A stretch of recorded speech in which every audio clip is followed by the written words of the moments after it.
Oke, Assalamualaikum warahmatullahi wabarakatuh. Halo teman-teman, ketemu lagi dengan aku Rani Kartika dalam channel YouTubeku yang tentunya berbagi informasi hukum untuk masyarakat luas dan juga tidak terbatas pada informasi hukum berkaitan dengan materi perkuliahan yang ditujukan untuk mahasiswa, khususnya mahasiswa hukum, serta informasi-informasi seputar perkuliahan lainnya yang dapat diakses atau ditonton oleh mahasiswa dari berbagai jurusan.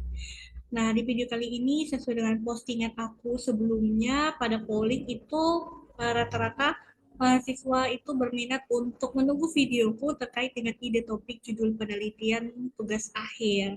Nah, karena memang spesifikasi bidang keilmuanku itu adalah keilmuan hukum, maka tentu saja ide topik judul penelitian yang akan aku bagikan kepada kalian itu ditujukan untuk mahasiswa hukum.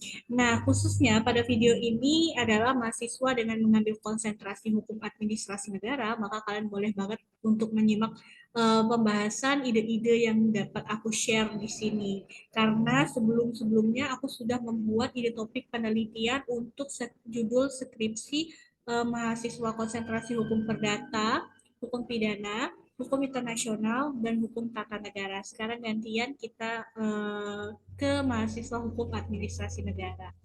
Perlu aku sampaikan kepada teman-teman mahasiswa sekalian bahwa apa yang aku sampaikan nanti jangan langsung diterima begitu saja, tetapi kalian juga harus menyesuaikan dengan kemampuan kalian, ketersediaan data jika memang ingin tertarik untuk menjadikan ini sebagai judul penelitian kalian, dan yang lebih penting adalah tetap mengkonsultasikan dengan dosen pembimbing kalian.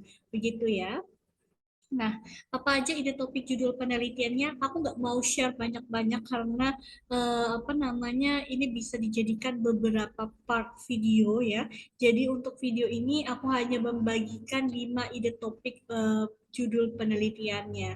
Nah, mohon disimak teman-teman yang konsentrasinya mengambil hukum administrasi negara.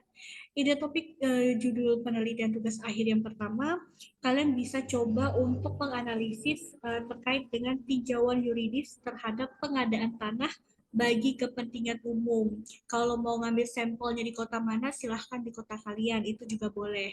Atau mau secara general saja, normatif, ya sudah, bagaimana kalian mengacu pada peraturan terkait dengan pengadaan tanah bagi kepentingan umum. Itu mekanismenya seperti apa, apa yang dapat diperoleh oleh masyarakat yang tanahnya terdampak untuk kepentingan umum harus dilepaskan. Nah, itu boleh kalian coba teliti, gitu ya, coba dianalisa. Lalu kemudian ide yang kedua itu adalah berkaitan dengan upaya penertiban dan penyelesaian hak terhadap tanah terlantar. Nah, ini upaya penertiban dan penyelesaian hak terhadap tanah terlantar oleh instansi Badan Pertanahan Nasional di kabupaten atau kota mana, misal atau provinsi apa. Tentunya menyesuaikan dengan daerah tempat kalian saja gitu ya. Jadi apa upaya yang dapat dilakukan oleh instansi pertanahan ketika realitasnya di wilayah tertentu itu terdapat banyak sekali tanah telantar. Dia punya pemiliknya tapi pemiliknya menelantarkan begitu saja tanah tersebut gitu ya, tidak di apa namanya, tidak dikelola dengan baik, tidak dipelihara gitu ya, sehingga mau tidak mau biasanya tanah telantar itu kan akan jatuh kepada negara. Tapi ini ada pemiliknya, lantas bagaimana nih penertibannya? Bagaimana upaya-upaya yang dilakukan dan solusi penyelesaiannya ketika masyarakat yang memiliki hak atas tanah tersebut tidak terima tanahnya akan diambil alih jatuh kepada negara, itu seperti apa? Kalian boleh coba untuk menelitinya. Karena gini, kalau misalnya ada yang bilang, tapi kan itu tanah, bukannya tanah masuknya ke perdata ya.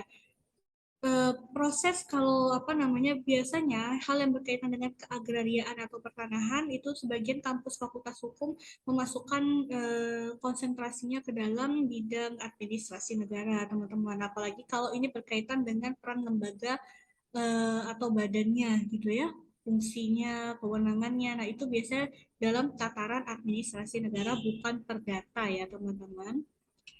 Lalu, ide yang ketiga adalah kebijakan pemerintah dalam upaya penanganan terjadinya pembakaran hutan yang menimbulkan dampak pencemaran udara.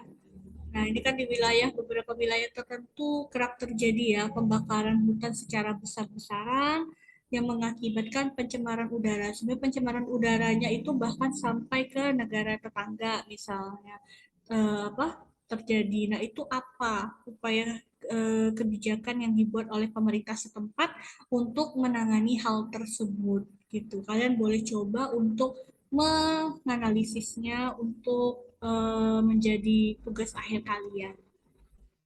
Yang keempat, itu berbicara tentang perlindungan hukum sekaligus pemenuhan hak bagi pekerja yang mengalami pemutusan hubungan kerja pada masa pandemi COVID-19. Jadi kita melihat karena banyak sekali 1 tahun belakangan gitu ya, selama pandemi COVID terjadi itu kan perusahaan-perusahaan pabrik-pabrik banyak yang melakukan PHK terhadap karyawannya atau pekerjanya. Nah, itu bagaimana terhadap pemenuhan hak-hak karyawannya yang di PHK? Karena kan di PHK itu berarti bukan keinginan dari pekerjanya. Kalau pekerjanya yang memang berarti kan dia mengundurkan diri ya. Tapi kan ini diberhentikan gitu ya. Nah, apakah ada pemenuhan hak yang dapat diberikan kepada pekerja? Kalian coba lihat karena apa namanya juga di undang-undang ketenagakerjaan atau undang-undang cipta kerja yang mengatur tentang hal tersebut, kalian lihat ada tidak? Misalnya bagi perusahaan yang melakukan PHK itu harus memberikan apa kepada karyawannya dan lihat realitasnya seperti apa. Apakah itu sudah dipenuhi atau tidak? Nah, kalian boleh coba untuk menganalisis itu.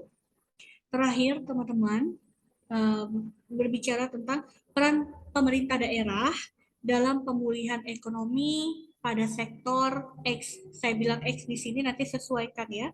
Apakah sektor itu di daerah kalian lebih unggul pertanian atau pariwisata atau perikanan kelautan atau perkebunan. Nah, itu disesuaikan.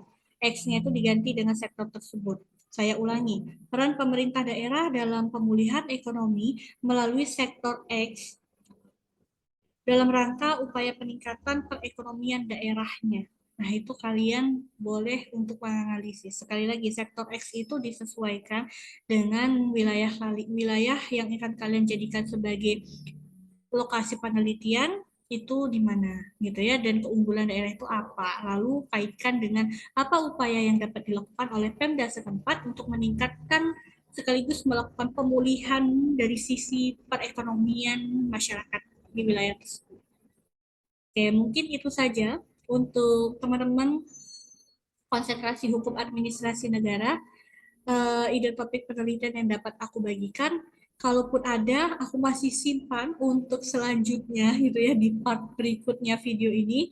Dan kali ini memang aku batasin hanya 5 saja dulu. Semoga ini bermanfaat. Kalau misalnya kalian tidak tertarik dan apa silahkan. Kalau punya ide yang lebih aku juga punya sih ide lain yang nggak dijelasin kakak ini, ya nggak masalah. Kan aku tadi sudah bilang di awal, jangan serta-merta langsung diterima begitu saja apa yang aku sampaikan gitu ya.